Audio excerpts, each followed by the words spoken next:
దేవుని నామానికి మహిమ కలుగును గాక. హల్లెలూయా. కొద్ది సమయం దేవుని యొక్క వాక్యంతో మన విశ్వాస జీవితాలను పరీక్షించుకుందాం. మనము ప్రతి మంగళవారం నేర్చుకుంటున్నటువంటి అంశాన్ని ఒకసారి గుర్తు చేసుకుందాం. కడవరి దినాల్లో క్రైస్తవ విశ్వాసంలో యేసుక్రీస్తుని అంగీకరించి యేసే దేవుడని ఒప్పుకునే చాలామంది వాళ్ళకి వ్యక్తిగత జీవితంలో ఎదుర్కొనే అనుభవాలను సంతోషంగా తీసుకోలేక దేవుని దూషించేవారిగా, దేవ దూషకులుగా తయారవుతారు అని మనకి హెచ్చరికగా వాక్యం చెప్తుంది. దేవుని దూషించటానికి దేవుడు లేడు అనేది కాదు, కానీ దేవుడు ఉండి ఉండొచ్చు, నాకు దేవుడు కాదు అనేటువంటి భావంతో దేవునికి ఇచ్చేటువంటి విలువను, దేవుని కొరకు ఉండవలసినంత అపేక్షను, ఆశను తగ్గించుకుంటారు. ఆ బలహీనత ద్వేషణకు ఉపయోగపడుతుంది. అందుకనే ఈ సందర్భాలన్నీ మనం నేర్చుకునే ఆ విషయాల్లో ఎందుకు దేవుని యొక్క వాక్యానికి వ్యతిరేకంగా మనం ఆలోచిస్తున్నామో జ్ఞాపకం చేసుకోవాలి. మీకు ఒక అనుభవాన్ని పాత నిబంధన కొత్త నిబంధన మధ్యలో మనం తీసుకోవటానికి ప్రయత్నం చేద్దాం. దేవుడు సంఖ్యాకాండము 21వ అధ్యాయంలో 9వ వచనంలో ఒక విషయాన్ని ఇజ్రాయెల్ ప్రజలతో మాట్లాడాడు. సంఖ్యాకాండము 21వ అధ్యాయము నంబర్స్ 21 16:7 21:9 చదవనా. సంఖ్యాకాండం 21:9. కాబట్టి మోషే ఇత్తడి సర్పం ఒకటి చేయించి స్తంభము మీద దానిని పెట్టెను. అప్పుడు సర్పపు కాటు తినిన ప్రతివాడు ఆ ఇత్తడి సర్పమును నిదానించి చూచినందున బ్రతికెను. ఏం జరిగిందో మనకిద్దరికీ తెలుసు. పాములు కరిసి చనిపోతున్నాయి. ఎలా చచ్చిపోతున్నాము, మాకు రక్షణ ఏంటి అని అడిగారు. అప్పుడు వాళ్ళకి దేవుడు మోషేతో ఏం చెప్పాడు, ఒక ఇత్తడితో పాము తయారు చేయి, తీసుకెళ్ళి ఒక కర్ర మీద నుంచోబెట్టు, దాన్ని చూసిన వాళ్ళందరూ బతుకుతారని చెప్పాడు. అందరూ ఏం చేశారు, చూశారు. చూసిన వాళ్ళందరూ ఏమయ్యారు, ఒక్క నిమిషం మీ పక్క వాళ్ళు ఒకసారి ఇలా అనండి, వాళ్ళని ఇదే పని ఇప్పుడు చెప్తే నువ్వు చేస్తావా అని అడగండి. వాళ్ళని అడగండి, ఎలాంటి సందర్భమే ఇప్పుడు నీకు వస్తే అదే పని ఇప్పుడు నేను చెప్తే, ఒక మోషేలాగా వచ్చి చెప్పాడని చెప్తే మనం చేస్తామా? ఏమంటారు? కరోనా లాంటి బొమ్మను తయారు చేసి అక్కడ పెట్టి చూడండి రా సావరంటే చేస్తామా? ఇప్పుడు వచ్చే జబ్బులు రకరకాల కొత్త పేర్లు వస్తున్నాయి. క్యాన్సర్ అనేది జబ్బు వచ్చింది. క్యాన్సర్ ఒక బొమ్మ చూస్తే కూడా అక్కడ పీత బొమ్మ ఉంటుంది. డాక్టర్ తాలూకా ఎంబ్లంలో కూడా 2 పాములు ఉంటాయి.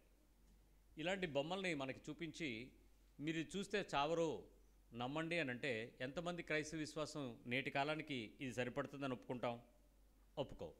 ఆ రోజు ప్రజలు ఎందుకు చేసి ఉంటారు?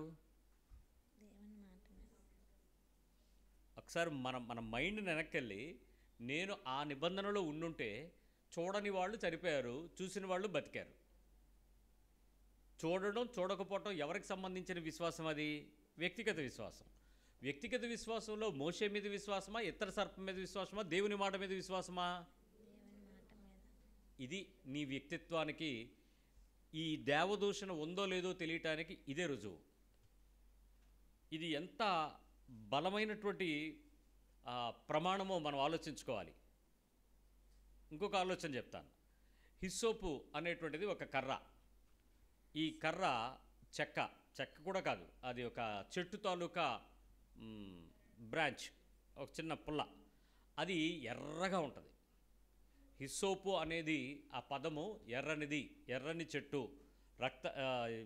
ఎర్రచందనం అంటారు చూసారా, రెడ్ శాండిల్వుడ్, ఎర్ర తుమ్మ కర్ర, అలాంటిది హిస్సోపు అనేటువంటిది. ఒక చెట్టులో నుంచి వచ్చినటువంటి ఒక కర్ర ముక్క. చెట్టు విరిపిస్తే వచ్చే ముక్క అంతే. ఆ ముక్కను తీసుకొచ్చి ఒక బలి పశువుని చంపి దాని రక్తాన్ని తీసుకెళ్ళి ప్రతి గుమ్మం మీద సిలువ ముద్దలయ్యండి. ఆ సంహారపు దూత ఆ ప్రదేశంలోకి వచ్చి దాన్ని చూసి వెళ్ళిపోద్ది. మీరు చావరు, బతుకుతారు. ఇజ్రాయేల్ యొక్క తొలిచూలందరినీ కూడా చంపేస్తారు. ఆ ఇజ్రాయేలు కానీ ఐగుప్తులో ఉన్న తొలిచూలందరూ చనిపోతారన్న సందర్భంలో జరిగిన సంఘటన. ఇప్పుడు నేను మళ్ళీ మీతో చెప్తున్నాను, వినండి. అదే సందర్భం, నేను మీకు హిస్సోపు అని ఒక చిన్న కర్రమొక్క ఇచ్చి యేసునామంలో ప్రార్థన చేశానని చెప్పి, నేను ఒక రక్తమో నీరో నూనో ఎర్రటి రంగు ఇచ్చి మీ ఇంటి మీద దీన్ని గీసుకోండి, సిలువ వేసుకోండి, మీరు ఖచ్చితంగా నశించరు అని అంటే చేస్తారా చేయరా? నిజంగా అడగండి.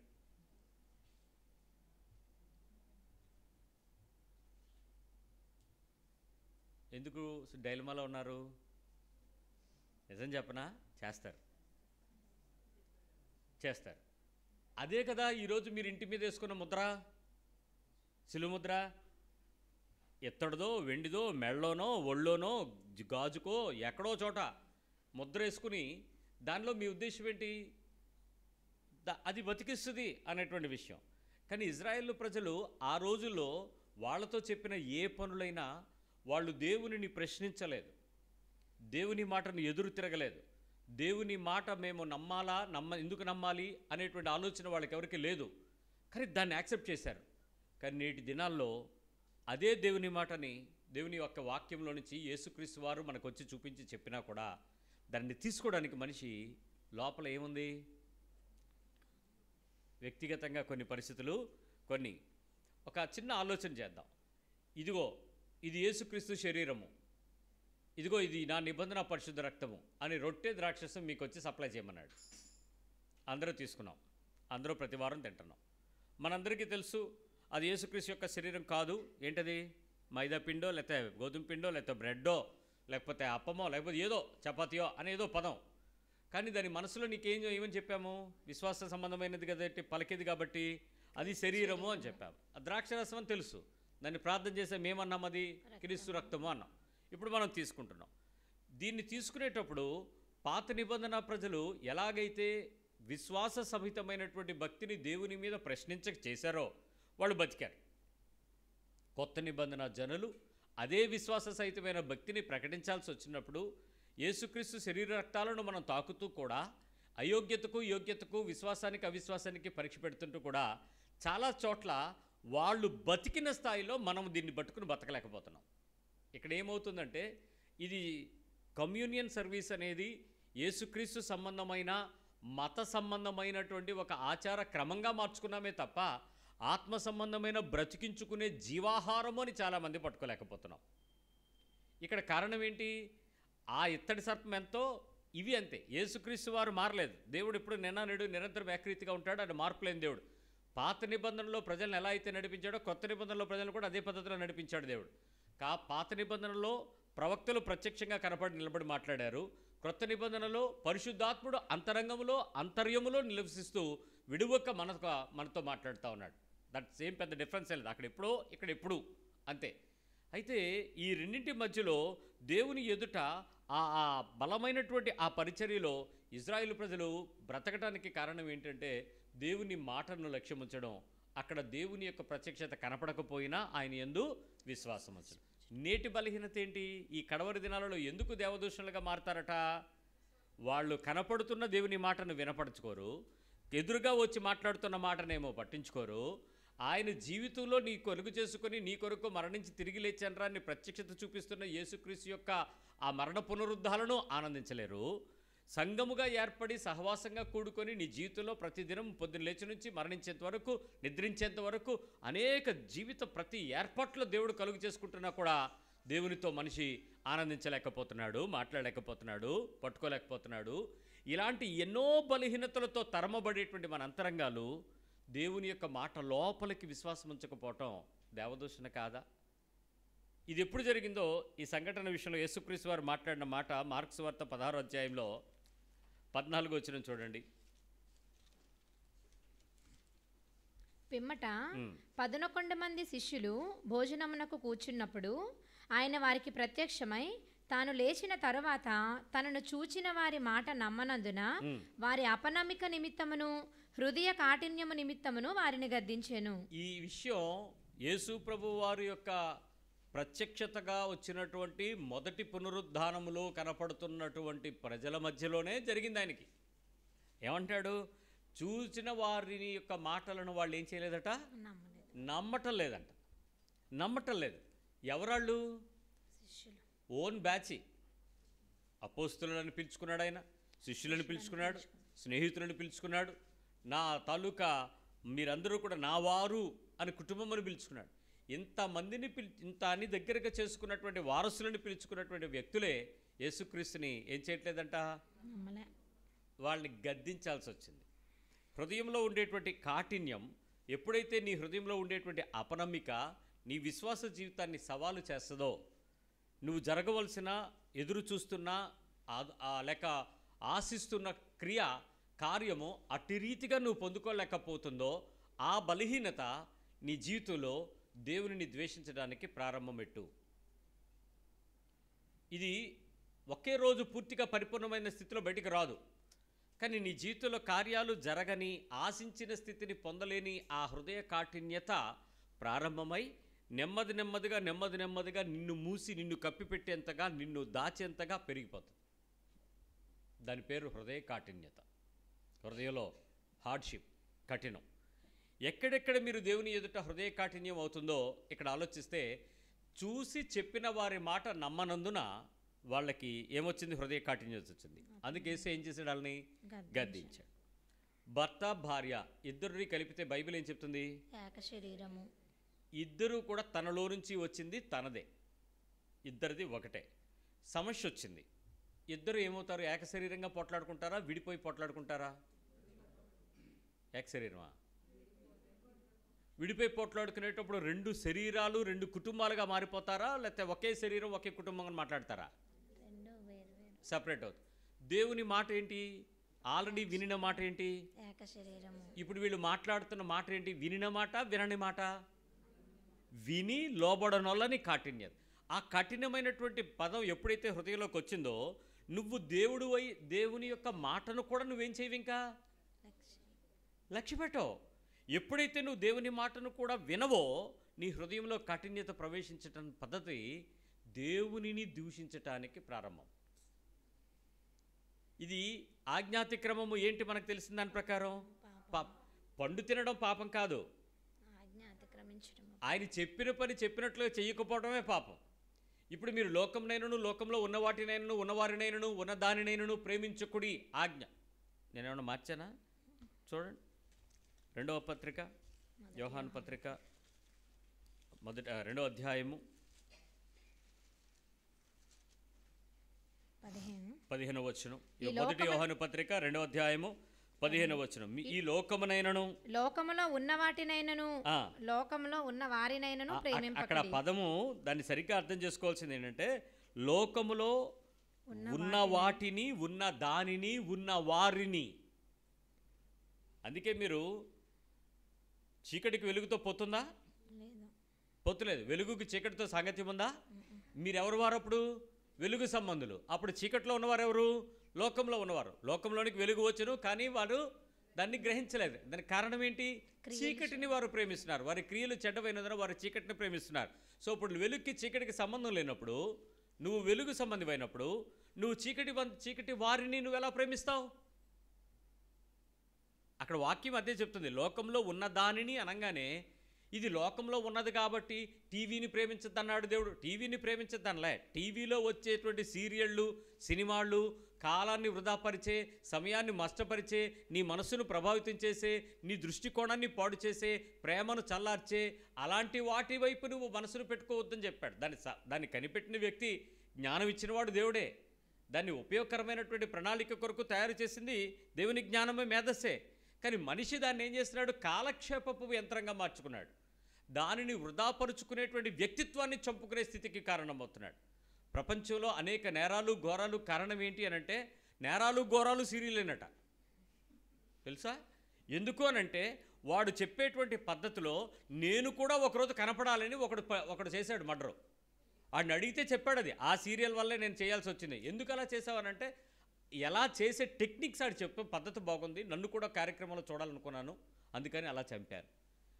ఈ ఫిక్షనస్, ఈ సీరియల్ కిల్లర్స్ అని ఇలాంటి రకరకాల థింగ్స్ మనుషుల్ని పైశాచిక ఆనందంతో ఉన్మాదులుగా తయారు చేసి, ఉగ్రవాద రూపాన్ని ధరించి అవతల వ్యక్తుల్ని పాశావికంగా చంపుకునే స్థితికి తీసుకురావడానికి కారణం ఏంటి అనంటే, మంచి వస్తువు దుర్వినియోగపరచబడింది.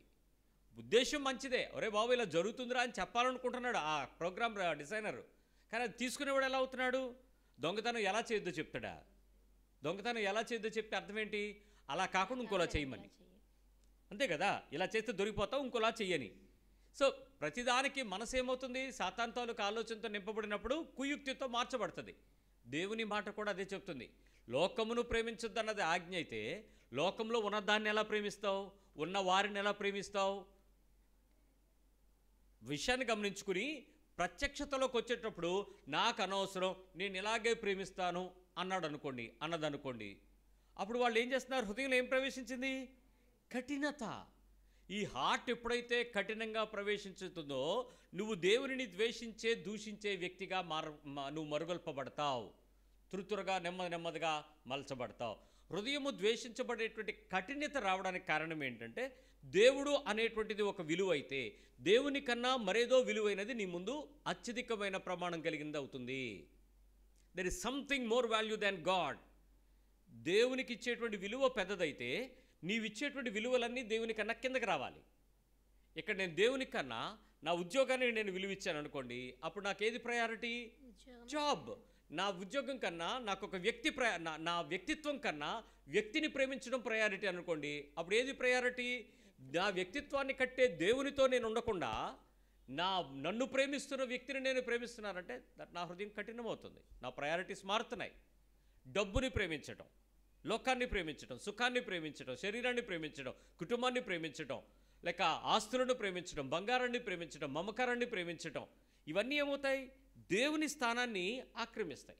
దేవుని కన్నా ఎక్కువ ఏదైతే నేను పెంచుకుంటానో నా విలువ ప్రమాణాల మధ్యలో దేవుడు దిగుతాడు, మిగిలిన విలువలు పెరుగుతాయి. ఈ పెరగడానికి కారణం నా హృదయంలో కఠినపరచబడతాం. ఎందుకు ఈ కఠినపరచబడతాను? నిజానికి నేను దేవుడిని విలువలు తక్కువ ఎంచను, తక్కువ తీయాలని నాకు అనిపించదు. దేవుడు నాకేం పెద్ద ఏముందలే అని అనిపించదు. కానీ ఈ ఇతర అనిపిస్తున్న దానికన్నా దేవుడు ఎక్కువని మాత్రమే అనిపించదు. నా సంఖలో బ్యాగ్లో బైబిల్ ఉండకుండా ఉండదు, బైబిల్ ఉంటుంది. దాన్ని చదవాలి అనే దానికన్నా రీళ్లు చూడాలి అనేటువంటి భావన పెరుగుద్ది. అప్పుడు నాకేంటి ప్రాబ్లం? బైబిల్ లేకపోవడం ప్రాబ్లం కాదు. దేవుని మాటతో ఆ దినమును వెతుక్కోవటం, దేవుని మాటతో దిక్సూచి వలె నా గమ్యాన్ని ఆ డైరెక్షన్ సెట్ చేసుకోవటం, అది కదా నాకు విలువైంది. విచిత్రమైన విషయం చెప్తాను. నేను ఈ మధ్య నాకు కొంతమంది స్నేహితులు అరే ఇది మీకు ఉపయోగపడుతుంది చూడండి అని చెప్పి నాకు ఫార్వర్డ్ చేస్తున్నటువంటి కొన్ని చూసినప్పుడు అవి నాకు ఉపయోగపడతాయి అని వాటిని నేనేం చేస్తున్నానంటే సేవ్ చేస్తున్నాను. ఆ రీల్ని సేవ్ చేయడం ఎలాగో అని పిల్లల్ని అడిగితే చెప్పారు. అది అలా సేవ్ చేస్తున్నాను. కారణం ఏంటి? అది నాకు ఎప్పుడు ఉపయోగపడితే అప్పుడు నేను దాన్ని తిరిగి చూసుకోవటానికి నా చేతిలో ఉంటుంది కాబట్టి. హ్యాండీగా ఫోన్ ఉంటుంది, నెట్ 24/7 ఆపరేట్ చేయడం, అది అక్కడ ఆగనివ్వట్లేదుగా. మనం పొరపాటుని ఒక్క నిమిషం ఏమైనా తేడా వస్తే ఎత్తుక్కుని సిగ్నల్ ఎక్కడుందో ఎత్తుక్కుని దాని దగ్గరికి వెళ్ళిపోతున్నాం. అది ఎంత అంటే దానికి 2 సిమ్లు పెట్టుకుని 2 ప్యాకేజీలు వేసుకొని ఒకటి స్పీడ్ తగ్గితే ఇంకో స్పీడ్లోకి వెళ్ళిపోయి నెట్వర్క్ చేంజ్ అయ్యి కూడా మనం నెట్వర్క్లో ఉండడానికి ప్రయత్నం చేస్తున్నాం. అదే ఫోన్లో బైబిల్ యాప్ కూడా ఉంది కదా, లేదా? ఒకటి కాదు 3-4 కూడా వేసేసుకుంటాం ఉద్రేకం వచ్చినప్పుడు. ఎన్నిసార్లు దాన్ని తీస్తాం, ఎన్నిసార్లు దానిలో అలా వెతుకుతాం. బైబిల్ ఎప్పుడు చెప్పే విషయం ఏంటంటే అది నీ పాదములకు దీపం, నీ పాదాలకు మాత్రమే దీపం. అంటే it is not a flood light, it is a torch light. ఎక్కడో పైన మొత్తం కనపడేటువంటి ఫ్లడ్ లైట్ కాదు, నీ కాళ్ళ ముందు మాత్రమే పడేటువంటి వెలుగు. అంటే ఏంటి? నేను నెక్స్ట్ స్టెప్ వేసేటప్పుడు మళ్ళీ నేను ఎక్కడికి వెళ్ళాలి? ఆ లైట్ దగ్గరికి వెళ్ళాలి. నేను మళ్ళీ వెంటనే ఈ పూట అయిపోయింది, నెక్స్ట్ ఏంటి వెతుక్కోవాలి నేను. కానీ సేవ్ ఎందుకు చేసుకున్నాను నేను ఆ రీలు? నేను మర్చిపోకుండా ఉండడానికి.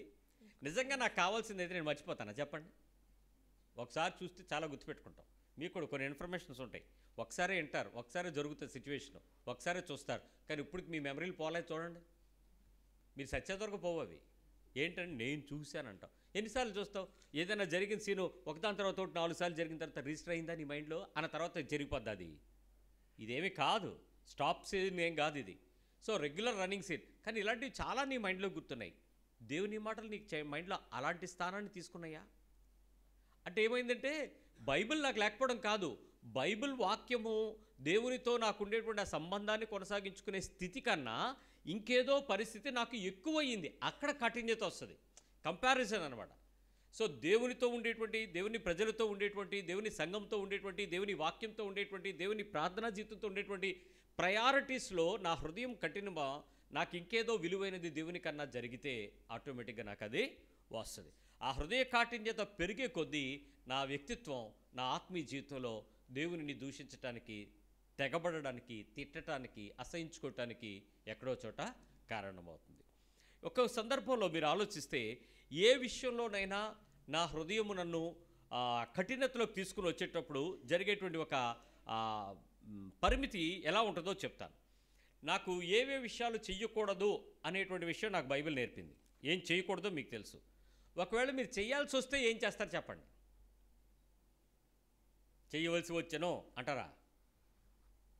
చెయ్యకూడదని తెలుసు, అది చేయాల్సి వచ్చింది, మీరు చేస్తున్నారు. చేసేటప్పుడు మీ మనస్సు మీ మీద ఏం చెప్పుద్ది? పర్వాలేదంటదా, తప్పు అంటదా? తప్పు అంటది. మీరేం చేస్తారు దాన్ని? నువ్వు మాట్లాడకు, ఇప్పుడు తప్పు అంటావు, మూసుకో కాసేపు ఆగంటావు. నీ మనసు సైలెంట్ అయిపోద్ది, నీ ఆధీనంలో ఉంటుంది కాబట్టి. తర్వాత ఏం చేస్తారు? చేయటానికి ఆ పని మీరు చేస్తారు. ఒకవేళ చేసి దొరికిపోయినప్పుడు సమర్థించుకుంటామా, తప్పు ఒప్పుకోవడానికి ప్రయత్నం చేస్తామా? సమర్థించుకుంటాం. సమర్థించుకోవటానికి ప్రయత్నం చేసేటప్పుడు ఎవరైనా దానికి ఎందుకు సమర్థించుకోవాలో ఒక స్టేట్మెంట్ రిలీజ్ చేస్తారు, భాష్యము, ఒక మాట రిలీజ్ చేస్తాం. దానికి నీకు అనుకూలంగా ఉండాలా, నీకు ప్రతికూలంగా ఉండాలా? దేవుడికి ప్రతికూలం, నీకు అనుకూలం. దాన్ని ఏమంటారంటే వక్ర భాష్యం, తప్పుడు భాష్యం, వంకర భాష్యం. దాన్ని చెప్పేటప్పుడు కొంచెం మరి అదే మొన్న ఎప్పుడో ప్రతిసారి ఆ విషయం చెప్తుంటే బాధ అనిపిస్తుంది, కానీ చెప్పుకోవాల్సిందే ఆ విషయాన్ని. పసుపు ఎందుకు రాశారు అంటే యాంటీబయాటిక్. పెళ్లి కార్డుకి దెబ్బ అక్కడ తగిలింది. పసుపు antibiotic, okay, I really agree with you. పెళ్లి కార్డుకి దెబ్బ అక్కడ తగిలింది. ఆవిడ అలా ఆలోచిస్తూ నుంచుండిపోయి ఏం చెప్పాలి? వెతుకుతుంది. తన మనస్సుని ఏం చేస్తుంది? ఇప్పుడు నన్ను ఎదుర్కోవడానికి ప్రయత్నం చేస్తుంది. తనకు కావాల్సిన మాట, తనకు కావాల్సిన ఉపకారపు ఆలోచన, వక్ర భాష్యం చెప్పడం. ఈ వక్ర భాష్యం చెప్పే ప్రతి సందర్భంలో కూడా దేవునికి విలువ కానీ దైవత్వానికి ప్రాముఖ్యత కానీ నా మనసు నన్ను ఉండనివ్వదు. అది దేవదూషణ. పాలు పొంగిపోయినాయి కొత్తింట్లో. ఎందుకు పొంగాయి? పొంగించారు కాబట్టి. నేను అడిగాను, నీది కొత్త ఇల్లు కాదు కదా అన్న. అంటే నేను దిగడం కొత్త కదా. ఆ ఇల్లు కొత్తదైనప్పుడు పొంగించాలి, నువ్వు దిగినప్పుడు కాదు. శాస్త్రం తెలుసా? అది ఎవడో ఇల్లు. ఇప్పుడు 100 మంది మారారా ఇంట్లో, ఇప్పుడు నువ్వు దిగావు 101. నీకెందుకు పొంగడం? పొంగిపోయినోడు అయితే 1 నుంచి 100 ఎందుకు మారారు? పాయింట్ అర్థం కాలే. ఆడు పొంగిపోతూ ఉంటే ఆడు ఎందుకు వెళ్ళిపోతాడు ఇంట్లోంచి? ఆడు వెళ్ళడు. ఖచ్చితంగా ఇల్లు కొనేవాడు ఓనర్ అమ్ముకోవాల్సి వచ్చేది వీడు పొంగిపోవడం వల్ల. మళ్ళీ నువ్వు పొంగించాలంటారు. అంటే ఇక్కడ అది పొంగేటప్పుడు జనరల్గా ఏం చెప్తామంటే దానికి ఒక భాష్యం పెట్టుకుంటాడు. హృదయాన్ని ఏం చేస్తాడు? స్లోగా కఠినపరుస్తాడు. ఎందుకు జరిగింది అని అంటే ఇవాళ శుక్రవారం అనేసింది టకీమని. శుక్రవారం అయితే అబ్బాయి ఏం లేదు. ఎందుకు తర్వాత ఏమీ లేదు? ముందెందుకు ఉంది? నోట్లో నిండింది, హృదయం నిండింది, వాగింది. ఆ తర్వాత దాచేయటానికి ప్రయత్నం చేస్తుంది. ఎన్నో సందర్భాల్లో మనలో దేవుని సన్నిధిలో చెయ్యకూడదనే నిబంధన మనకు తెలిసిన తర్వాత వాటిని చేసేటప్పుడు నీ హృదయం నీతో చెప్పే నిందారోపణే హృదయ కాఠిన్యత. ఈ హృదయ కాఠిన్యతలో ఎప్పుడైతే ప్రారంభమవుతుందో దేవునిని ఆటోమేటిక్గా ఏం చేస్తామంటే దూషిస్తూ ఉంటాం. కానీ దేవునిని దూషించడం అంటే దేవుని కొరకు మరణించే స్థితిలో నుంచి దేవునిని మరోసారి దెబ్బ కొట్టి మరణింప చేయటానికి ధైర్యం చేయటమే. శిలువ మీద మరొక కొరడాతో కొట్టటమో, మేకు కొట్టటమో, బల్లింతో పొడవటమో, తలకు ముళ్ళ కిరీటం పెట్టటమో, వాళ్ళు వదిలేసినవి ఇంకేమైనా ఉంటే మనం చేయటమో ఆయన తొందరగా చంపేయడానికి, మరోసారి గాయపెట్టడానికి, మరోసారి ఆయనను బలహీనపరచడానికి. ఆయన నీ వైపు చూస్తున్న సందర్భాన్ని నేను ఎదుర్కోలేక, నేను ఆనందించలేక, నేను ఒప్పుకోలేక, తెలియక కాక తెలిసే నా హృదయం నాకు కఠినపరుచుకుని స్లోగా ఏం చేస్తానంటే ఆ విలువను దేవుని కన్నా నేను కొంచెం ఎక్కువగా దేన్ని ప్రాధాన్యత ఏదైతే ఉందో దానికి విలువను పెంచి దేవునికి విలువను ఏం చేస్తాను? తగ్గిస్తాను. సో నేను చెయ్యకూడదని చేసేటప్పుడు వాటిని నేను చెప్పేటువంటి ఆ మాటలు కానీ ఆ పద్ధతులు కానీ అలాంటి విషయాలపై నా సమర్థన నేను సమర్థించుకునేటువంటి పరిస్థితులు ఏవైతే ఉంటాయో వాటిలో మనం దేవునికి వ్యతిరేకంగా చాలా చాలా చాలా ఎక్కువ పని మనం చేస్తూ ఉంటాం. దయచేసి గమనించండి. ఈ విషయాన్ని చిన్నదిగా తీసుకోవద్దు. It's a serious matter. ఎందుకు సీరియస్ మ్యాటర్ అంటే ఆయన అన్నాడు, ఇదిగో నువ్వు ఈ పాపం చేసావు, ఈ గువ్వను తీసుకురా, నువ్వు ఈ తప్పు చేసావు, ఈ గొర్రెపోతుని తిట్టరా, నువ్వు ఇంత పాపం చేసావు, ఆ ఆ ఎద్దును బట్టరా, ఇంత ఘోరమైన తప్పిదం చేసావు, పలానా దాన్ని తీసుకొచ్చి బలివ్వు. వాళ్ళు ఏమనుకుంటున్నారు? బలుడు ఇవ్వడం ప్రారంభిస్తున్నప్పుడు నా పాపం పోయింది అనుకుంటున్నారా? అయ్యో పశువు చనిపోయింది అనుకుంటున్నారా? పాపం పోయింది అనుకుంటున్నాను. అందరూ ఏమనుకున్నారు? పాపం పోయింది. హెబ్రీ పత్రికలో చెప్తాడు ఆ విషయం. వాళ్ళ హృదయం అంట కొవ్వి కఠినమైపోయిందంట బలులు అర్పిస్తుంటే. దేవుడు ఏమనుకున్నాడట తెలుసా? ఇన్ని పశువులను చంపుతున్నాను నా కోసం, నా బదులు ఎందుకు నేను నా వల్ల ఇవి చనిపోవాలి, నేను ఈ తప్పు చేయకుండా ఉంటే సరిపోద్ది కదా అనే పశ్చాత్తాపం పుట్టడానికి దేవుడు నీ ముందు రక్తం ఒలికించే ఒక ప్రాణం కలిగిన జీవిని చంపాలనుకున్నాడట. ఇది ఎంతమందికి అర్థమైంది? పాపం పోవడం ముఖ్యం, అరే నా బదులు ఒకటి ప్రాణం తీస్తున్నానే అనేటువంటి పశ్చాత్తాపం ఆయనకు ముఖ్యం. కానీ నీ హృదయ కాఠిన్యత ఏంటి? చచ్చిపోయిందా, పాపం పోయిందా, అమ్మయ్యా. మొన్న మా దగ్గరికి వచ్చి వారాలు అంటారు, మా దగ్గర పార్వతీపురం చుట్టుపక్కల ఈ వెనుకబడి జిల్లాలు ఎక్కువ చేస్తారులేండి. వెనకబడ్డామని కాదు, వాళ్ళన్నిటికన్నా ముందు తినడానికి ఉంటారు. అందుకు మా చర్చికి వచ్చి పాస్టర్ గారు కోళ్ళు ఉన్నాయట అన్నాడు. మేము పెంచుతున్న కోళ్ళు గుడ్లకి లేకపోతే ఎప్పుడైనా ఏదైనా అవసరానికి, అంతేగాని లేదు సార్, అన్ని కోళ్ళు మా ఊర్లో కోళ్ళు అన్నీ చచ్చిపోయినాయి సార్, తెగుళ్ళు వచ్చేసినాయి వర్షాల వల్ల, మీ దగ్గరే బతికాయట, కాబట్టి మాకు ఎలాగైనా ఒకటి ఇవ్వండి అని ఒక ఆయన బతికినాడు. ఒరే వద్దురా అని అంటే, లేదు సార్ మీకు కాకపోతే రేపొద్దు నేను పెంచిన తర్వాత నేను మీకు తెచ్చి ఇచ్చేస్తానండి అని నా మీద పెట్టేస్తున్నాడు. సరే ఏంటి సంగతి అని అంటే అప్పుడు ఆయన చెప్పాడు వారాలు. నేను కూర్చోబెట్టి ఆయన నేను ఒప్పుకోనని చెప్పి మా గ్రామంలో పెద్ద ఆయన ఒక ఆయన రికమెండ్ చేయించాడు. ఒక కోడి ఎలాగని ఇప్పించే బాబు అని. ఆయన కూడా వచ్చాడు, ఇద్దరు ఉన్నారు. అలా పెద్దవాళ్ళు నలుగురు ముంచుంటే రోడ్డు మీద వెళ్ళి ఆగుతారు కదా, ఏటి నాయన ఏటి బాబు అనుకుని, మనం మరీ అంత పట్టణం కాదు, మాది పల్లెటూరే, అందుకని అందరూ చేరుతారు. అందరూ చేరిపోయారు. ఏడు సంగతి అంటే ఏట్లేదు అంటాడు ఈడు. అయ్యగారి దగ్గరికి వస్తే ఏటి లేకుండా ఎందుకు ఉంటుంది, ఏదో ఉంటుంది చెప్పు అంటాడు ఒకడు. ఇంతకీ ఇద్దరు చెప్పు అనేది కారణం ఏంటంటే, ఇతని దగ్గర నా దగ్గర కోళ్ళు ఉన్నాయి అనే విషయం ఇతన్ని చెప్పేస్తే మిగిలిన వాళ్ళందరూ వచ్చేస్తారు. ఇప్పుడు అక్కడ ఉన్న వాళ్ళందరూ అడుగుతారని ఈడి బాధ. నేను అసలు ఒకటే ఇవ్వనంటున్నాడు వీడు, మొత్తానికి అసలు ఇలా ఉన్నాడు వీడు నా వల్లని అతను చెప్పుకోవట్లేదు. అప్పుడు నేనే కాసేపు పావుగంట సేపు మా పెచ్చపాటి ఎంతసేపు మాట్లాడుతాం రోడ్డు మీద దోమలు కొడుతుంటే, అప్పటికే ఆయన అన్నాడు, బాబు మీరు వెళ్ళండిరా నేను వచ్చేస్తాను చిన్న పని చూసుకుని అంటే, పదే మనందరం కలిసి వెళ్దాం అంటాడు ఒకడు. సో మొత్తానికి వెళ్ళలేము అన్న విషయం అర్థమైపోయి అన్నాడు, అయ్యగారు కొంచెం ఇచ్చేస్తే అన్నాడు. నన్ను ఏం చేస్తారు, ఏట్లేదు చంపితే అన్నాడు. ఎందుకు చంపుతావు అన్నాను. కోడిని ఎందుకు చంపుతావు అని అంటే, మనం జనరల్గా కోసుకుని తింటాం అంటాం కదా, మా సైడ్ ఏంటంటే కోడిని చంపారు అంటారు. చంపారు అనే పదం అది గౌరవ సూచకంగా వచ్చేటువంటి పదమే. బాస్త మేము వెనకబడ్డోళ్ళం కదా, అది ఏదైనా ఉంటుంది మాకు.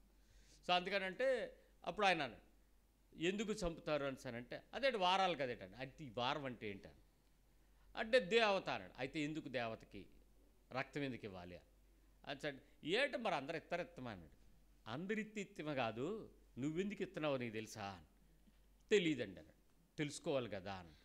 సరే ఎవడు చెప్తాడండి, ఆ పెద్దవాళ్ళందరూ చచ్చిపోయారండి, చంపేసామా. వాళ్ళందరూ చనిపోయే మునిపే దేవుడు దాన్ని రాసి పెట్టి గ్రంథస్థం చేసి పెట్టాడు. చదువుకోపట్టం మన తప్పు. అందుకే అన్నది ఎందుకు చేశారో చెప్తాను విను అని చెప్తూ అందరూ వింటున్నారు కదా, చక్కగా సందర్భం వచ్చింది, చల్లగుంది వాతావరణం. వాళ్ళకి ఈ బలి అంటే ఏంటి, ఈ అర్పణ అంటే ఎందుకు ఇవ్వాలి, ఈ రక్తం ఎందుకు ఇస్తే అక్కడ జరిగేటువంటి ఆ స్వస్థత ఆ పరిశుద్ధతలో ఎలా దొరుకుద్ది అనేవి వివరంగా చెప్పాను. చెప్తే ఆ వివరమైన విన్న వెంటనే ఒక ఆయన అన్నాడు, కోడిని చంపేయడం అంటే సింపుల్ అనుకున్నాను, కానీ ఆ కోడి చచ్చిపోతుందని అంటే అది నా కోసం చచ్చిపోతుందని నాకు తెలియదండి, నా కోసం చంపుతున్నానని నాకు తెలియదు. మేకను కొయ్యడం, గొర్రెను కొయ్యటం ఇవన్నీ కూడా నా బలహీనతల కోసం, నా పాపం కోసం నేను రక్తం చెల్లిస్తే రక్తం ద్వారా విడుదల వస్తుంది అనే విషయం నాకు తెలియదు, కానీ దీనిలో చాలా విషయం ఉంది సార్ అన్నాడు. ఈ విషయం నేను నీతో చెప్పడానికి కారణం కూడా నాకేదో తెలుసని కాదు, నా దేవుడికి నా గురించి ఒక ప్లాన్ ఉందని, అలాగే నీ గురించి కూడా ఒక ప్లాన్ ఉందని. కాబట్టి ఆ ప్లాన్లో నువ్వు తప్పిపోకుండా, నీ హృదయం కఠినపరచుకోకుండా ఉండడానికి ఆ రక్తం చూసిన వెంటనే నీ హృదయం బాధపడి అయ్యో అని ద్రవించి మరోసారి ఆ తప్పు నేను చేయకుండా ఉండాలని మనసును కఠినంగా తెచ్చుకుని దేవుని నిర్ణయానికి నువ్వు కఠినపరచుకోవాలని, అంతేగాని దేవుడి ఎదుట కఠినపరచుకొని పాపం మళ్ళీ చేయాలని కాదు. కాబట్టి నువ్వు ఆలోచించుకుని కోడిని పట్టుకెళ్ళి కోసుకో అని అంటే, మరి ఈసారికి ఏదో చెప్పేశాను కదండి చుట్టాలు అందరికీ తీసుకెళ్ళిపోతాను అన్నాడు. నేను చెప్పాల్సిన పని నేను చెప్పాను, తర్వాత సంగతి నీ సంగతి పట్టుకెళ్ళి. కానీ ఒక విషయం గుర్తుపెట్టుకోండి, ఇలాంటి పాప సంబంధమైన బలహీనతలు మన ముందు జరుగుతున్న ప్రతి సందర్భంలో నేను చేసేటువంటి పనికి నా చేతుల్లోకి వచ్చేటువంటి ఆ రక్త శరీరాలు కూడా అదే దుఃఖాన్ని కలిగించాలి. ఎవరివవి? యేసువి. ఎవరి కోసం? నీ కోసం, నీకు బదులు, నీ స్థానంలో. నా చేతుల్లోకి వచ్చేటప్పుడు నాకేం అర్థం అవ్వాలి? నా హృదయము ఆయన అలా అవ్వడానికి, ఆయన బలి అర్పించటానికి ఏ ఏ పని చేయటం ద్వారా గాయం చేశానో ఆ పని నేను ఇక మీదట చెయ్యను అన్నది నాకు ఒక తీర్మానపు నిబంధనగా నాకు అక్కడ కలగాలి. ఆ స్థాయిలో నా హృదయ కాఠిన్యతను తొలగించుకోవటానికి క్రీస్తు యొక్క నూతన నిబంధనను ప్రతి వారము అవకాశం దొరికిన కొలది మరి ఎక్కువగా అలా చేసుకుంటూ, ఆ రోజుల్లో అయితే ఇంటింటా కూడుకుంటూ ప్రతి దినము ప్రార్థన చేసుకోవటం, రొట్టె విరుచుకోవటం, వాక్య సహవాసం చేయటం ప్రతిరోజు చేసేవారు ఆ పని. కారణం ఏంటి? ఈరోజు నేను చేసిన పని రేపటి వరకు తీసుకెళ్లకుండా, నా హృదయం కఠినపరచబడకుండా నేను సాత్వికంగా మారడానికి. ఈరోజు దేవుని ఎదుట ఆ అపనమ్మికమైనటువంటి ఆ హృదయ కాఠిన్యతలు అనేకమైన విషయాలలో దేవుని సన్నిధిలో ఆ దుఃఖకరమైనటువంటి పనిని చేసి నేను దేవుణ్ణి దూషిస్తున్నాను, దేవుని ఎదుట ఆ తీర్పుకి కారణమవుతున్నాను. మరొక సందర్భాన్ని తెలుసుకోవాలి. చాలామంది జీవితాల్లో దేవుని సంబంధమైన ప్రేమ అయితే చావదు, ప్రేమ చనిపోదు, తగ్గదు, వ్యారీ కూడా అవ్వదు. దేవుడు అంటే చాలా ఇష్టం, దేవుడు అంటే చాలా మమకారం, చాలా ప్రేమ, ఇవన్నీ స్టాండర్డ్గానే ఉంటాయి. కానీ ఏ రోజైనా దేవునిని నువ్వు అవమానించావు అనే విషయం నీ హృదయం నీకు ఎప్పుడైనా చెప్పేంత వరకు విన్నావా? Did you ever put down God? Shame చేసావా దేవుణ్ణి? దేవుని ప్రేమను, దేవుని పద్ధతిని మనం అవమానకరమైన, లజ్జాకరమైనటువంటి పద్ధతుల్లో దేవునితో, దేవుని సంబంధమైన పనులపై ఆ అసహ్యతకరమైనటువంటి పనిని ఎప్పుడైనా మనం చేసామేమో చూసుకోండి. మీరు అడగచ్చు, దేవుడు అంటే నాకు చాలా ఇష్టం కదా, నేను ఎందుకు అసహించుకుంటాను? అసహ్యకరమైన పని నేను ఎందుకు చేస్తాను? నేను అసలు చేయను అని. ఒకవేళ ఒక మనిషి ఏ అసహ్యకరమైన పని కనుక చెయ్యని వాడైతే, ఈరోజు నీకు పాత నిబంధనలో 10 ఆజ్ఞల దగ్గర ఉండాల్సిన మనం 613 ఆజ్ఞలకు రాము. 613 నుంచి నూతన నిబంధనలో 1059కి రాము. ఇంకా దాటిపోయి నీ హృదయం నిందారోపణ చేసే పరిశుద్ధాత్మ యొక్క తీర్పు దిక్కులోకి కూడా రాము. అంటే ఎన్ని సందర్భాల్లో మనిషిగా మనం ఏం చేస్తున్నామో చూడండి. దేవునిని ప్రేమిస్తున్నామనే నెపంలో చాలా చాలా కొట్టుకుపోయే పనులు మనం చేయటానికి ప్రయత్నం చేస్తున్నాం. అయితే భూమి మీద ఏ నీతిమంతుడు ఒక్కడు కూడా లేడు, ఎవడో పర్ఫెక్ట్ కాదు, పర్వాలేదులే అని సమర్థించుకోవడానికి అవకాశం ఉందా? లేదు. అంటే ఏ పరిస్థితుల్లోనైనా దేవుని సంబంధమైన పరిస్థితుల్లో దేవునిని డౌట్ చేయటం, అనుమానించటం, ఆయనను అవమానించటమే. మీకు ఎప్పుడెప్పుడు దేవుడు అంటే డౌట్ వస్తుంది చెప్పండి? డౌట్ వచ్చిందా అన్నాడు ఎవరికైనా? అదే దేవుడు అంటే డౌట్ వచ్చింది, దేవుడు ఉన్నాడా అని డౌట్, అనుమానించటం, అనుమానం కలగలేదు ఎప్పుడు దేవుడి మీద మీకు? మేజర్గా ఎక్కడ కలుగుద్ది అనుమానం? దేవుడి మీద అనుమానం ఎప్పుడు కలుగుద్ది? ఎక్కువ ఎక్కడ కలుగుద్ది? మీరు అనుకున్నది అనుకున్న పొళ్ళలో జరగకపోయినప్పుడు. ఇంకా మీరు చాలాసార్లు మీకు తెలియని విషయం చెప్పనా, అనుకున్నట్లు జరగకపోయినా మరోలా జరిగిందంటే అర్థం ఏంటి? ఆయన అది అనుకున్నాడని. మీరు అనుకున్నది కాకుండా ఆయన అనుకున్నది అవుతుందని ఎందుకు ఒప్పుకోలేరు? అది ఇక్కడ సమస్య. నువ్వు దేవుడివి,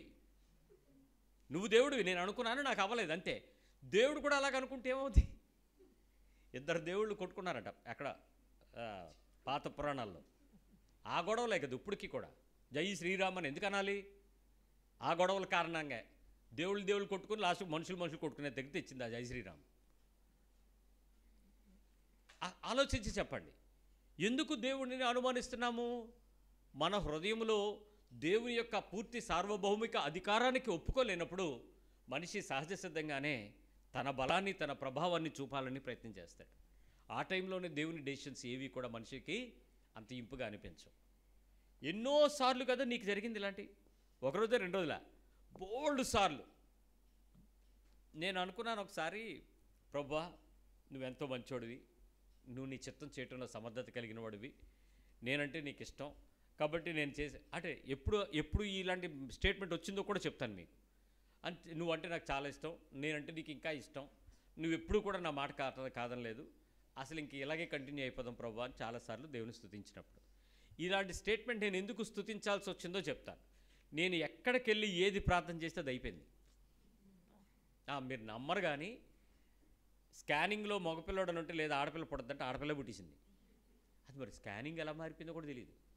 ఒకటి కాదర్రా, ఏది చెబితే నేను వెళ్ళిపోతానంటే వెళ్ళవంటే వెళ్ళలేదు, ఇది అయిపోద్దానంటే అది అవ్వదంటే అది అవ్వలేదు. నాకు ప్రేయర్ చేసిన నాకే కదా మంది తెలుస్తాయి. మీరు 100 మంది నా దగ్గరికి వస్తారు, కానీ అయ్యిందో లేదో మీ 100 మందికి మీకు తెలీదు, కానీ మీకు నాకే తెలుస్తుంది. మీ 100 మంది మాట్లాడుకోరు, ఇద్దరికే తెలుస్తూ ఉంటుంది, చేయించుకున్న వ్యక్తి చేసిన వ్యక్తి. సో అట్లా రిజల్ట్స్ అన్నీ నాకు వచ్చేటప్పుడు అన్నీ పాజిటివ్ రిజల్ట్స్, 100% పాజిటివ్ రిజల్ట్స్. ఓ రోజు నాకు దేవుని ఎదుట దీనంగా ప్రార్థించాను, గర్వంగా కాదు, ఏమనంటే అసలు ఇదే ఉండాలి, ఇలా కంటిన్యూ అయిపోదాం, నేను ఇంకేం చెప్పినా నువ్వు కాదంటలేదు అంటే నా హృదయం నా మీద దేవుని మీద నమ్మకంతో పాటు మరొక తెలియని ఒక గూడు కట్టే రక్తం స్టార్ట్ అయింది. ఎక్కడంటే ఆ సందర్భంలో ఇలాగే కంటిన్యూ అవుదాం, నేనేం చెప్పినా జరుగుతుంది అంటే అల్టిమేట్గా నా మనస్సు నాకేం చెప్తుంది, నా హృదయం నాతో ఏం చెప్తుంది, నా సాక్ష్యాలు, నా ముందు వచ్చిన సాక్ష్యాలు నన్ను ఏం చేస్తున్నాయి అంటే ఇదంతా చేస్తున్నది దేవుడు కాదు, నువ్వేం చెప్తే దేవుడు వింటాడు. మళ్ళీ చెప్తున్నాను, ఏమర్థమైంది? ఇదంతా దేవుడు తనకి ఇష్టమైనట్టు చేయటానికి నీ నోరు వాడుకుంటున్నాడు కాదు, నువ్వేం చెప్తే దేవుడికి ఇష్టం కాబట్టి నువ్వు ఏదైనా మాట్లాడు అది అయిపోద్ది. ఇప్పుడు నేను ఏదైనా మాట్లాడు అయిపోతుంది అనేటప్పుడు అలాంటి పవర్ మీకు ఇస్తే మీరు ఏం మాట్లాడతారు?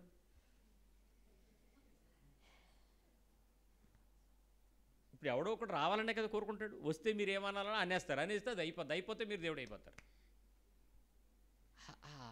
కొద్ది సమయాల్లో ఈ రోజుకి కొంతమంది గుడ్డి భక్తులు, అంధభక్తులు నన్ను ఫాలో అవడానికి కారణం అదే.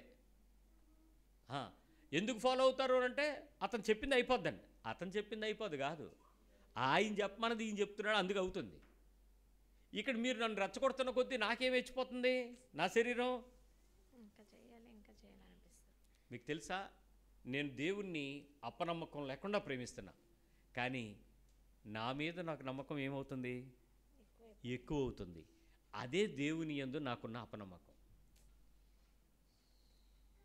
నేను దేవుని నమ్మడం తగ్గలేదు, కానీ నా మీద నాకు నమ్మకం ఏమవుతుంది. అప్పుడు నీకేమవ్వాలంటే నేను నా మీద నాకు నమ్మకం కాదు పెరగాల్సింది, నన్ను నడిపిస్తున్న నా దేవుని మీద నమ్మకం 1000 రెట్లు పెరగాలి. ఇక్కడ నా మీద నాకు పెరుగుతుంది, అది నా మోసం, నా భక్తి మోసం అక్కడ.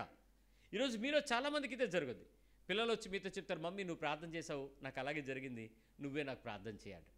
ఇప్పుడు నువ్వు ప్రార్థన చేస్తే జరుగుతావు అన్నది ఆడి మైండ్లో రిజిస్టర్ అవుతుంది, ప్రార్థన చేస్తే దేవుడు చేస్తున్నాడని రిజిస్టర్ అవట్లా.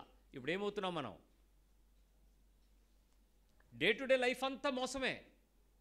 నేను చేస్తున్నాను కాబట్టి నా కొడుకు ప్రార్థన చేయకపోయినా బతుకుతున్నాడు, నేను చేయట్లేదు కాబట్టి మా ఆయన ఈరోజుకి ఏదో అవుతుంది.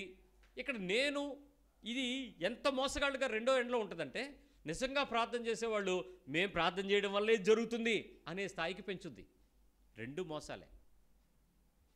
దేవుని దూషించడం అంటే దేవుని స్థానంలో నేను రావడం, నువ్వు రావడం, మరి ఎవరినో పెట్టడం, దేన్నో పెట్టడం. ఆఖరికి నీ జీవితంలో దేవునికి బదులుగా ప్రార్థనను పెట్టినా, ఉపవాసాన్ని పెట్టినా, కన్నీరు పెట్టినా, మొర్ర పెట్టినా, అంగలార్పు పెట్టినా, ఇంకా ఏదైనా ఆ స్థానంలో నువ్వు చొప్పించినా కూడా అది నీ దేవుని విలువను తగ్గించడమే. అదే దూషణ. నీ ప్రేయర్ బలమైనదా, నీ ప్రార్థనకు సమాధానం ఇచ్చేవాడు బలమైనడా? ప్రార్థనకు సమాధానం ఇచ్చే అసలు మీ కాన్సెప్టే మారిపోతే ప్రార్థనల మీద ఎందుకు పరిగెడతారు? ఆ అక్క ప్రార్థన చేస్తుంది, అన్నయ్య ప్రార్థన చేస్తాడు, ఆ ఆంటీ ప్రార్థన చేస్తుంది, మా ప్రేయర్ ఆంటీ వస్తుంది, మా ప్రేయర్ అంకులు వచ్చాడు. ఈ అంకులు పెంకులు, ఆంటీలు పెంటీలు ఇవన్నీ ఏంటి? దేవుని మీద నీకేమవుతుంది? విశ్వాసం తగ్గుతుంది. నీకు ప్రార్థన చేసుకుంటున్న ఆ ఆమెన్ మీద ఉన్న లక్ష్యం, నిన్ను నడిపించే, నా ప్రార్థనకు సమాధానం ఇచ్చే, బదులిచ్చే దేవుడు ఉన్నాడు. ఈరోజు బయటికి వెళ్ళిపోయే వ్యక్తులు దేన్ని తగ్గిస్తారు చెప్పండి? ప్రేయర్ని అసహించుకోరు. Power of prayer. దేవుడు ప్రార్థనకు సమాధానం ఇవ్వలేదు కాబట్టి ప్రార్థన వల్ల ఉపయోగం లేదని వాడు బయటికి వెళ్తాడు. అన్యుడు బయటికి వెళ్ళిపోవడానికి కారణం సమాధానం ఇచ్చే దేవుడి దగ్గర పవర్ లేదని. నీ ప్రార్థన గురించి వాడికి అసలు ఫస్ట్ నుంచి బిలీఫ్ లేదు. అది నమ్ముంటే ఇద్దరు నమ్మితే పరలోకం తిరుగుద్ది, అది వేరే విషయం.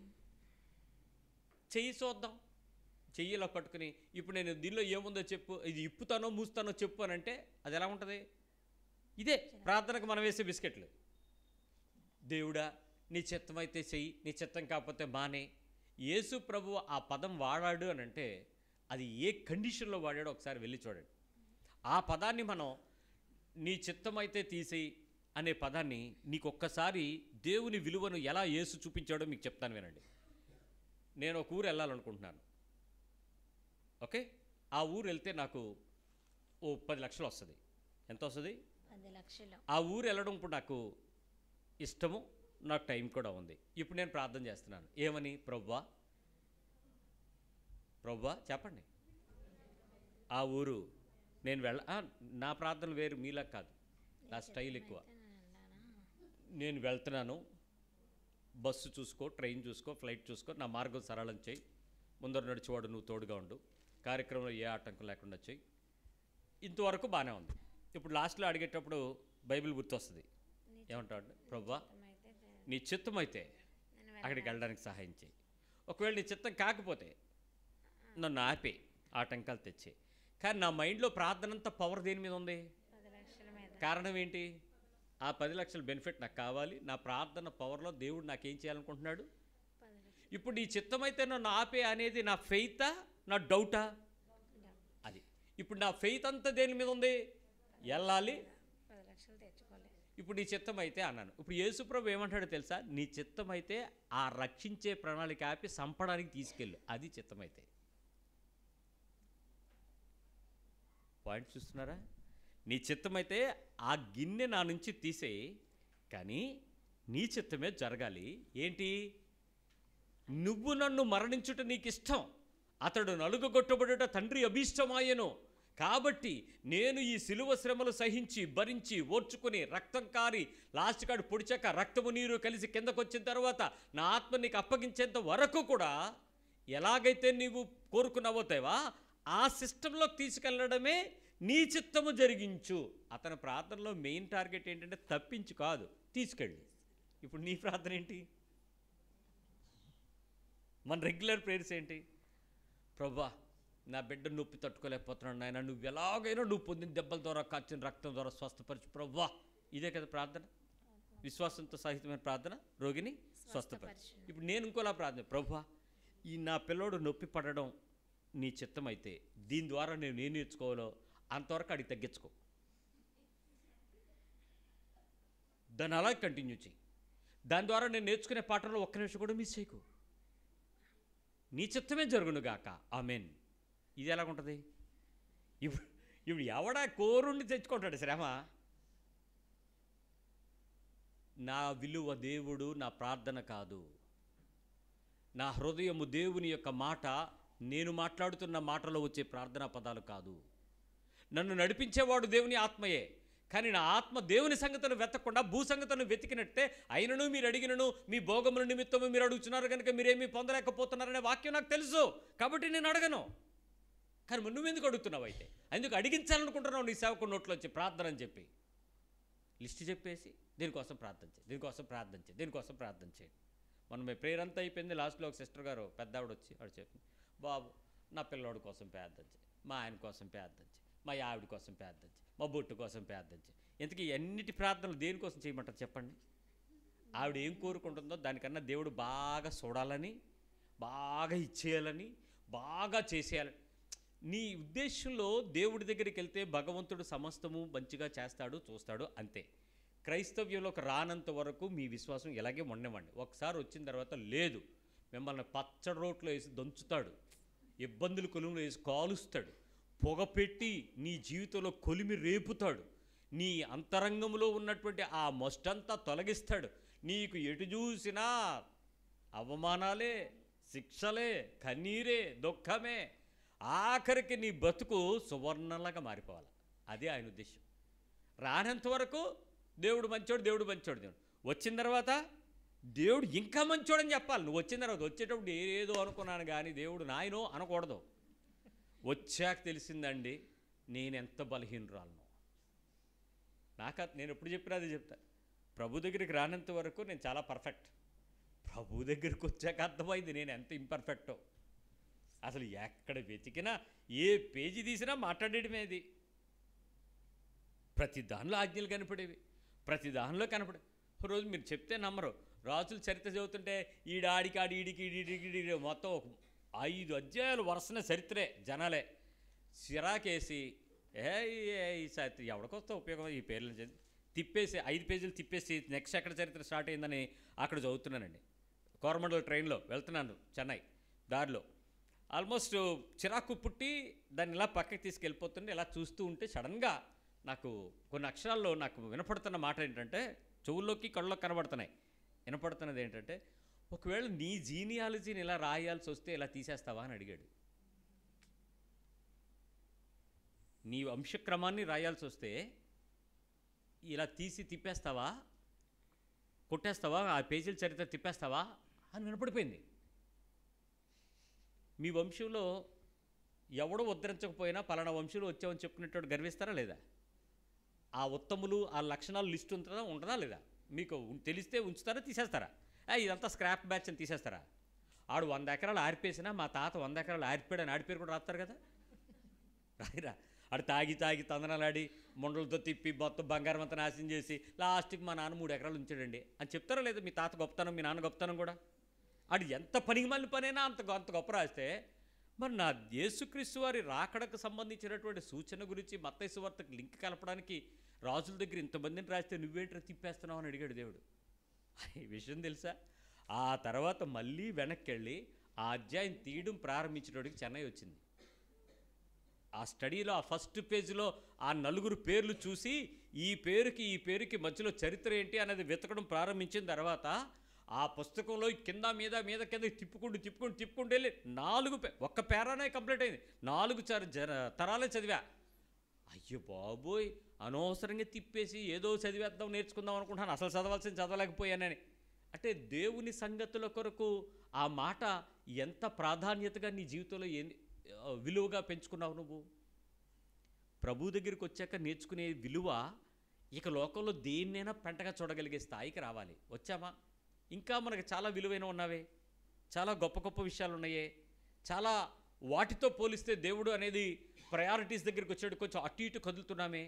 దేవదూషణ కాదా? ఎందుకు అలాంటి పరిస్థితుల్లో మనం దానికి అంత విలువను, అంటే ఇక్కడ నీ ఇష్టాన్ని చంపేసుకోవటం, నీ కోరికలను అణిచేసుకోవటం అనేది ఆత్మీయ అభ్యాసం. ఇక్కడ దేవుడు దాన్ని తీసేయాలని కోరుకోడా. తీసేవాడైతే నీ మనసులో ఆ ఇష్టాలు ఎందుకు పెడతాడు? ఆ కోరిక కలిగే మనసు ఎందుకు పెడతాడు? అవన్నీ ఉంచుతాడు. వాటిని అణుచుకోగలిగిన స్థాయిని పెంచుతాడు. వాటి వలన నువ్వు దాసుడవకుండా బలహీనతలో కిరుక్కోకుండా ఉండగలిగేటట్లు పెడతాడు. ప్రేమ నియమం గురించి చెప్పిన దేవుడు ప్రేమించుటలో ఆయన తన ప్రేమను చూపించిన తర్వాత నువ్వు ఏ ప్రేమకు దాసుడు కాకుండా ఉండాలని కోరుకుంటాడు. అది న్యాయం. ఇప్పుడు నేను దేన్నో ప్రేమిస్తూ దేవుని ప్రేమనే నేను మారుస్తానంటే ఎలా ఊరుకుంటాడు?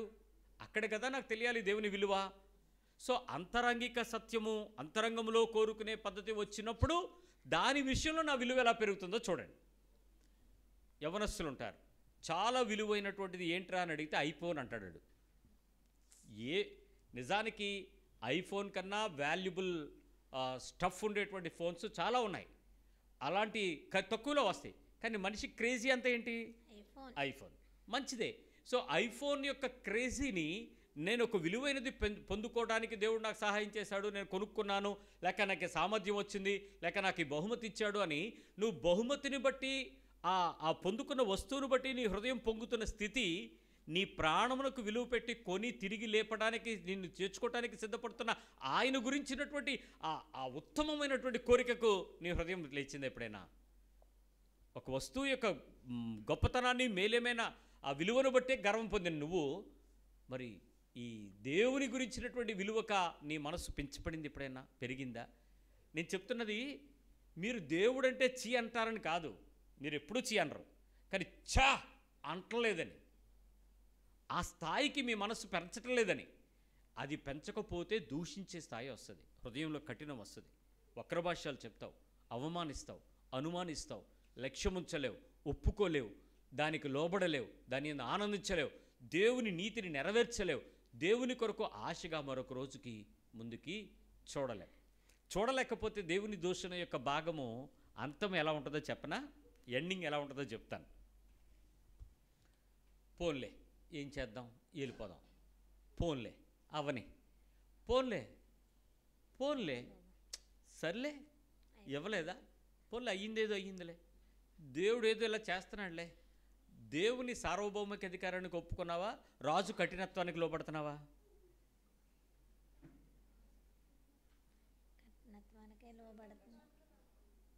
ఏం చేస్తున్నాను చెప్పండి. ఆయన మాటకు లోబడుతున్నవాడు ఒకలాగా ఎత్తుతాడు తల. మరి ఏడు చేస్తాం అన్నోడు ఎలా ఉంటాడు? ఇప్పుడు ఒకప్పుడు రేషన్ కార్డు పట్టుకెళ్తే బియ్యం వచ్చేది, నూనె వచ్చేది, కందిపప్పు వచ్చేది, పంచదార వచ్చేది, గోధుమలు వచ్చేవి, కిరసనూనె వచ్చేది చిన్నప్పుడు. కొద్ది రోజుల తర్వాత 4 వచ్చాయి, ఆ తర్వాత 2 వచ్చాయి, ఇప్పుడు ఒకటి వద్దో రాదో తెలీదు. ఏడు చేస్తారు? ఏడు చేస్తాం, పక్కన సెట్ గారి కొట్లు తెచ్చుకోము, డిపార్ట్మెంటల్ షాప్లోకో లేకపోతే బిగ్ బాస్కెట్లోకో ఏదో దానిలో కొట్టుకోము, మానేసామా బతకడం. ఏమయ్యామంటే మరి ఏడు చేస్తాం, ఖజానాలో డబ్బు లేవు అన్నట్టుంది. మనం కూడా ఏమవుతున్నాం సిచ్యువేషన్కి? దేవునికి రాజీ పడే వ్యక్తులు కాదు. దేవుని యొక్క పౌరుషానికి తగినట్లుగా దేవుని విలువ కొరకు మనిషి ఆనందంగా ఒప్పుకోగలగటం నేర్చుకోవాలి. అవ్వలేదు ఒప్పుకోవద్దు. నా దేవుడికి ఇది ఇవ్వడం అవ్వలేదు కాబట్టి నేను ఆనందిస్తున్నానని చెప్పు. స్వస్థత రాలేదు, దేవా నీ చిత్తంలో స్వస్థత ఇవ్వటం కాకపోయినప్పుడు దీన్ని ఎదుర్కొనే శక్తితో నన్ను నింపు, నన్ను బలపరచు. I'm not going to pray for this to deliver it. నేను ఇది విడుదల కోసం నేను ప్రార్థన చేయను, ముమ్మారు అడిగాను. ఆయన ఏమన్నాడు? నా కృప నీకు చాలన్నాడు. అయిపోయింది అంతే. పౌలు మరి ఇంకెప్పుడైనా ప్రార్థన చేశాడా? ఏంటి? దేవుని యొక్క విలువన, ఆయన తీర్పు యొక్క ఆ positive or negative that doesn't matter, దేవునికి లోబడడానికి తన బాధను సైతం బిగించి సంతోషంగా ప్రార్థించడానికి రెడీ అవటం.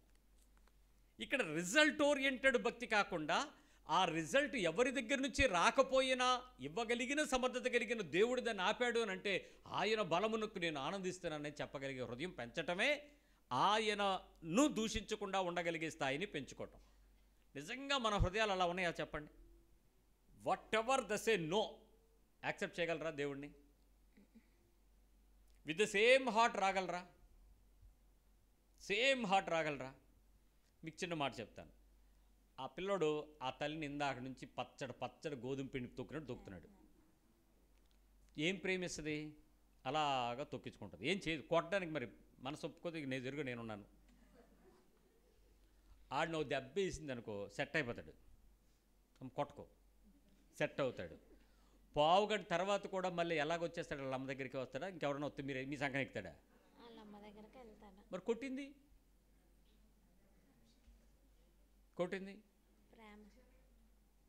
ఇప్పుడు ఎవరిది ప్రేమ? ఏయ్, తల్లిదా కొడుకుదా? అది ప్రేమ. తల్లి ప్రేమ కాదు. ఇప్పుడు నిజమైన ప్రేమ ఆడిది. అవునరా, ఇందాక ఎంత గట్టి కుట్టాను, ఇదిగో చూడు, అమ్మో నా కొడుక వాత కట్టేసింది అని సరే అంటాడు. ఆడికి ఎంత తొక్కరేగిపోయిందా, ఎంత చెయ్యి, ఆడి ముద్దులు మురిపాలు, అయ్యమ్మ మా తాన్న మా తమ్మ, అదే కౌగులింత. ఒకసారి కాదు, ఇప్పుడు కాడు ఎన్ని దెబ్బలు తినేసి ఉంటాడో, ఒంటిమి కొట్టినవన్నీ ఆడవే. అయినా ఆడోదోడు వెళ్ళిపోయి బిగిసిపోయి పట్టేసుకుని ముద్దులాడేసి ఏంటేంటో చేసేస్తూ ఉంటారు పిల్లలు. ఎందుకురా ఈడు నన్ను ప్రేమిస్తున్నాడు అని అడిగితే the only one condition is నీలో నుంచి వాడు వచ్చాడు, అతను నీ రూపం. ఇప్పుడు చెప్పు, నువ్వెవరి రూపం? అప్పుడు నువ్వెలా ప్రేమించాలి ఆయన్ని? ఏదా ప్రేమ నీలో? అంతెందుకు లేకపోతుంది? ఓ పిల్లోడు చూపిస్తాడు. ఇది దేవుడు దాన్ని మర్చిపోకుండా ఉండడం కోసం మన కడుపులో నుంచి ఆ ఉద్భవించే ప్రేమను రెగ్యులర్గా చూపిస్తుంటాడు ప్రపంచానికి. నేను ఇలాగే చూస్తాను. వాడి కొంచెం ఊహొచ్చేస్తుంది, తెలివి వచ్చేస్తుంది. ఆ తర్వాత కొట్టించుకోవడం తగ్గించుకుంటాడు. నెంబర్ 1 మంచోడైతే, బుద్ధి కలిగినోడైతే కొట్టించుకోవడం తగ్గించుకుంటాడు, మమకారాన్ని పెంచుకుంటాడు. కాకపోతే మళ్ళీ ఇంకోసారి మనం కొడితే ఆడేమంటాడు తెలుసా? గుర్తుపెట్టుకుంటాడు, దెబ్బ గుర్తుపెట్టుకుంటాడు. ఆడింకా ముదిరిపోయాడు అనుకోండి, పెద్ద అయ్యాక నిన్ను కూడా నేను ఇలాగే కొడతానంటాడు. ఎదురు తిరుగుతారు పిల్లలు, కొడతారు. ఆ స్థితికి వస్తుంది. ఆ స్టేజ్కి వెళ్ళే కొద్దీ ఎలాగైతే ఈ రెబలింగ్ నేచర్, తిరుగుబాటు స్వభావం ఉద్రేకంగా తయారవుతుందో, మానవుని హృదయం అట అలాగే తిరుగుతుంది అని చెప్పాడు దేవుడు. ఇజ్రాయేలు ప్రజలను నిందించినప్పుడు, వాళ్ళ మీదకు ప్రవక్తలు వచ్చి నిందారోపణ చేసినప్పుడు ఇవే పదాలు వాడారు. ఎందుకు అనంటే, ఓ ఇజ్రాయేలు వినుమో అని ఎన్నోసార్లు దేవుడు మొర్ర పెట్టుకున్నాడు. నేను మిమ్మల్ని పిల్లల్లాగా ప్రేమించానురా, గ్రద్ద రెక్కల మీద మోసుకొచ్చినట్టు మోసుకొచ్చానురా. ఏంటి ఆ ఆయాసం దేవునికి? ఏంటా దుఃఖం? తన ప్రజలు తన నుంచి దూరమవుతూ ఆయన తట్టుకోలేడు. ఇప్పుడు చెప్పండి, మనలో ఎంతమంది ఆ పిల్లవాడిని 4 దెబ్బలు కొట్టినా, 40 దెబ్బలు కొట్టినా, 40 రోజులు కొట్టినా తిరిగి ఆ తల్లి కోసమే, ఆ తండ్రి కోసమే ఎలా ఎదురు చూస్తారో అలా తిరిగి దేవుని దగ్గరికి వచ్చేటువంటి ఆ పరిపూర్ణమైన విధేయత కలిగిన ప్రేమ, ఆశగా ఎదురు చూడగలిగిన ప్రేమ ఎవడైనా అడిగితే ఆడొకటే చెప్తాడు, మా అమ్మ నన్ను కొట్టింది, నువ్వెవడో అడగడానికి. అలాగ ఉండాల. నా దేవుడు నన్ను అనక నేను అంటాడా? He's my father, he's my father so that he can correct me at all the time. నన్ను కన్నవాడికి నా మీద అధికారం ఉంది.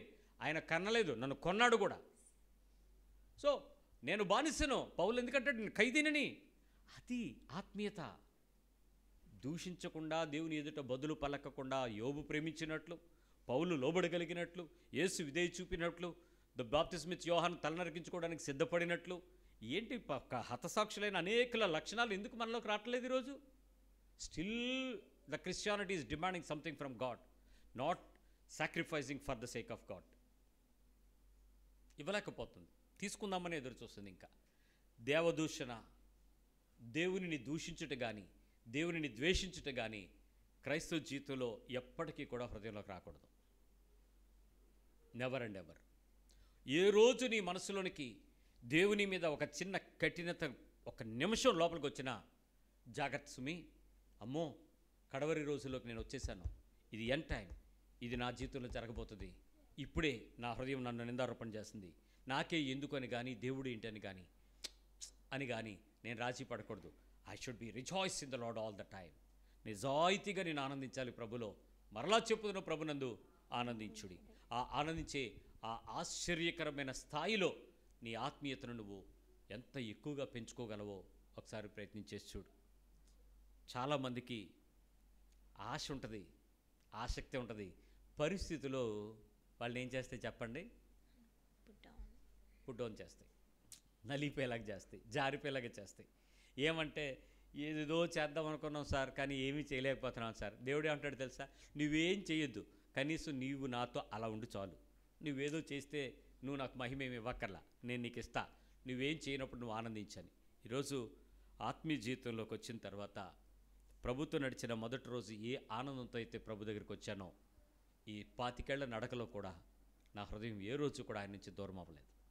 అంత ఆనందంగా, అంత సంతోషంగా, అంత తృప్తితో, ఎన్నో బాధలు పడినా కూడా ఒక్కరోజు కూడా దేవుని నుంచి నా మనసును ఒక్క పాయింట్ కూడా కిందకి దించడానికి సాతానికి దొరకలేదు నేను. కారణం ఏంటి? నీ లక్ష్యము దేవుడి నుంచి పొందుకోవటం కాదు, నేను దేవునికి ఇచ్చుకోవటం. బికాస్ హీ హాజ్ చూసన్ మీ. నన్ను ఎంచుకున్నాడు, నన్ను పిలుచుకున్నాడు, అన్యజనముల నుంచి పేరు పెట్టి నిన్ను పిలిచాడు. సో నిన్ను ఏర్పాటు చేసుకున్నాడు. సో నువ్వు ఆయన బిడ్డగా బతకాలని, ఆయన కొరకు ఉండాలని, ఆయనకు ఒక సాక్షి సమూహంలో నీవు కూడా కలిగి ఉండాలని ఆయన కోరిక.